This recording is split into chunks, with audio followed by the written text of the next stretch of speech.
Aš va dabar jau po 30 metų švietime beveik pradedu galvoti, kad kuo toliau, tuo mažiau aš žinau. Ir kad kuo toliau, tuo daugiau yra to supratimo, koks kiekvienas žmogus yra unikalus. Taip. Ir netgi tie patys vaikai, kurie, tarkim, nemėgsta namų darbų, tai tų priežasčių yra 9 galybės. Ir tol, kol tu neatrandi tos tikrosios priežasties ir nepradedi dirbti su ja, tol nieko nebus.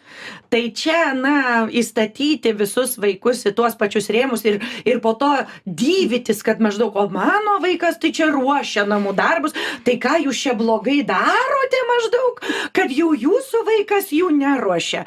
Tai čia yra toks, nežinau, tam tikrą prasme net neišprusimo ženklas šiandien, man atrodo, ir jau tikrai mokytojas ar jau patyręs edukologas ar mokyklos vadovas